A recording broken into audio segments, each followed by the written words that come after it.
My T people, what's happening? So I got a free wrap from Farmer Leaf when I purchased the samples. Thought that was really cool. I don't know exactly what I'm gonna do with this, but the material is really nice. It's good quality. It's nice enough that I can like maybe hang this up like a picture or something. I don't think I'm gonna do that, but it was really cool to get it. I really like the covers from Farmer Leaf as well. I was really disappointed when I wasn't able to get the 2020 GULAN cake because I really liked the wrapper for that one, as opposed to the 2022. But the 2022 is really nice, kind of embossed or whatever. So anyway, today is the last one. This is the 2024, so it's the newest JINGMAI GULAN.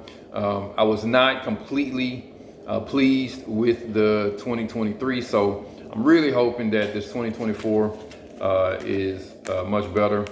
I can tell you right away that smelling the package, it smells sweet, much sweeter than the 2023. So I'm hoping we get some fruit sweetness out of this thing.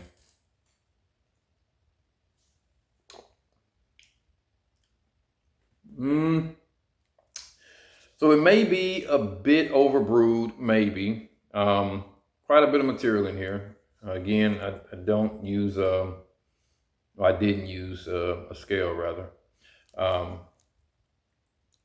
Fairly light color, but quite a bit of material. And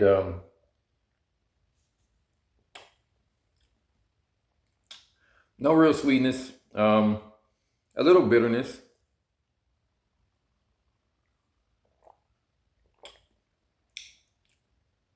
Definitely a strong green leaf flavor. And the bitterness is, for the most part, sort of middle back of the tongue. So not like super awesome or anything. So far I'm not super excited, because typically the cold brew is where you get the most sweetness from. But gonna brew up this thing, and typically I go lower temps on these GULANs, but gonna brew it up really hot just to see what we get off of here. And I'm not gonna use the cake, I'm gonna use the shake here. And I'm gonna save this cake for later. You can kind of see the bouquet on the leaves. It's really nice picking, I think. These GULANs. All right. So the glass is still hot. Let's see what we get here. And again, not a lot. Very subdued aroma, which is common. But the little bit that I do get on the nose is sweet. Very much, you know, you can almost say a flowery aroma, but I think it's more fruit than flower. Just not entirely sure what fruit it is because it's so weak, but Yeah, I'll definitely say more fruit. So I'm not going to go too far with rinsing this. Just want to get the leaves wet.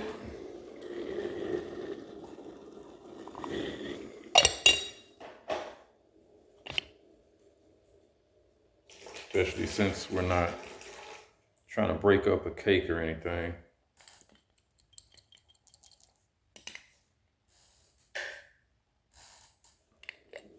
All right, let's see.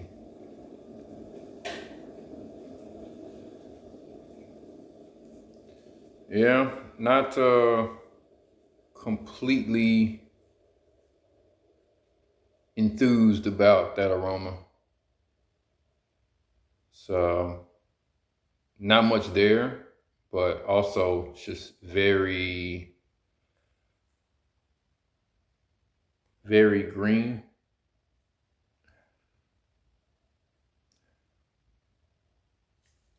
Much like what do you call it? Like collard greens or mustard greens.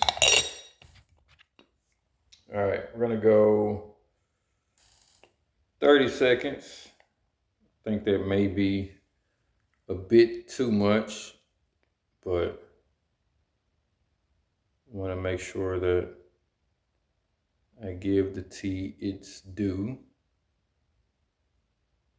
And I think that may be just a little under 30 seconds.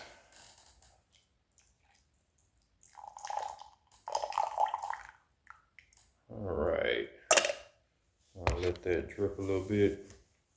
Yeah, those leaves are really, really green.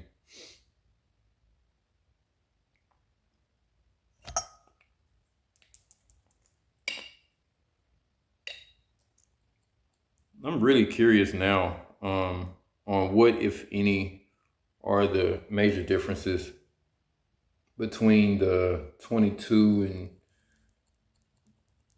the last few seasons. Even like I said, 2021 and I believe 2020 as well were really sweet, and these are just young, harsh green pu'ers. Nothing special about them at all. Very, very typical. You can see the color. Again, very typical. Just a young Sheng. Yeah. Maybe with some age, these teas become sweet, but I don't know. Hard to say. That part of my tea journey I have not arrived to quite yet, which is trying to figure out what is going to age well and what won't. Right now, it's just a young, grassy green Sheng pu'er. Just a harsh green tea. And I think this one is even more harsh than the 2023, and that may have something to do with the year of aging. So it is without a doubt that raw pu'ers do lose a lot of their strength over time, which is a good thing. But what you also want is for some of those sugars and stuff like that to really come through. And I just can't tell whether or not that's going to happen with this. I have no idea. It's important to note too that the 22, the 2021, and perhaps even the 2020, those were purchased and drank fairly young, within a year. The 2022 was definitely within a year, so it's not like they had a lot of age on them either.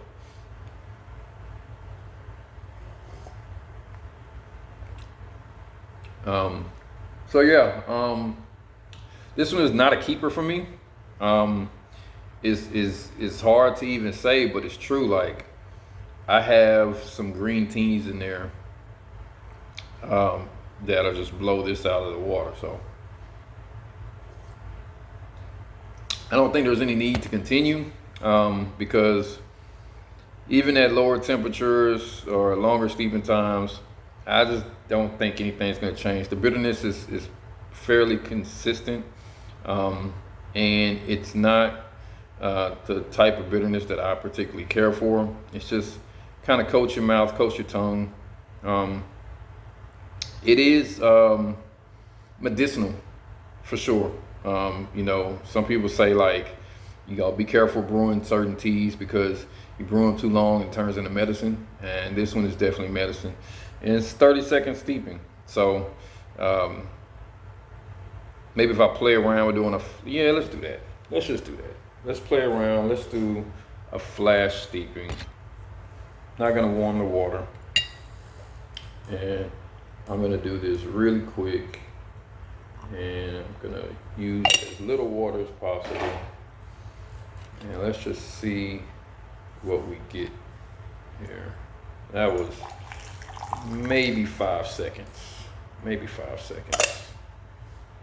Just a flash brew. This is, however, the second steeping, so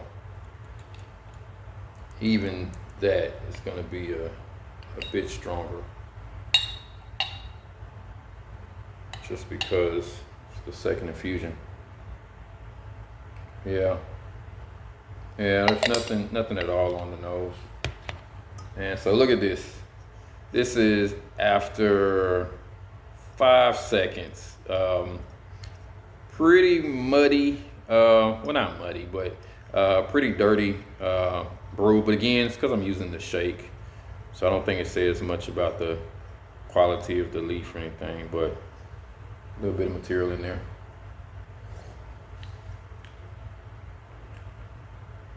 Yeah, that's crazy. You know, even a flash brew like that, it's still a persistent bitterness. Just green grassiness and nothing else. You know, the thing is you can find this particular quality and flavor of pu'er just anywhere. I mean, matter of fact, like, yeah, just anywhere from any time. And so the fact that this is like the Gulan, which is sort of like the flagship tea, or at least I thought it was a flagship tea. From my understanding, the Gulan is usually just a mix of gardens, but I think, here's the deal. I thought that it was purposefully crafted and put together to create this cake. And then on one video I watched, he said that whatever was left over was going to be the Gulan cake. And so that leads me to believe that the Gulan cake is not crafted, it's just kind of left over from whatever they have. So just take a bunch of gardens, throw it all together, and whatever you get is what you get. Which is interesting in itself, it really is. And then I remember going onto the website and I saw some teas that were actually more expensive than the Gulan. And every year there seems to be that case where there's some more expensive than others. And so the question then becomes, okay, well, does that mean that the more expensive tea is the better tasting? Or like, what's happening there, right? So I'm just not sure. I've only tasted through his menu of teas only once, where I kind of just got a bunch of different kinds just to see what I enjoyed. And the Gulan was definitely my favorite. Maybe I'll do that again at some point. I don't know. But I'm happy with my 22 cake for sure. And now I know that the Gulan is not consistent in flavor and taste. So I I can't just say, hey, yeah, the JINGMAI GULAN, go grab that one now. Doesn't work. And you know, we talked about this before. Like that's exactly kind of what it is with pu'er and wine as well. Like it's very difficult to just say, oh yeah, definitely for sure. Just go get this brand of wine. It'll definitely be good. Like that's not the case. Every year is going to be different. So that's it. Not a keeper, but again, what if I kept this and tried to age it in this little pouch? Just held on to it.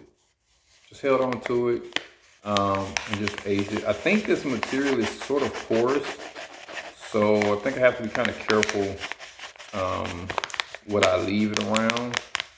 But, you know, maybe if I leave it with a bunch of other teas, it won't be so bad. I don't know. I'll definitely think about it, just as an experiment to see how it ages. But yeah, I don't know. I think the 2022 cake I have is good enough for that reason, and so I don't think I'll be keeping this. But I'll think about it. Anyway, me to you.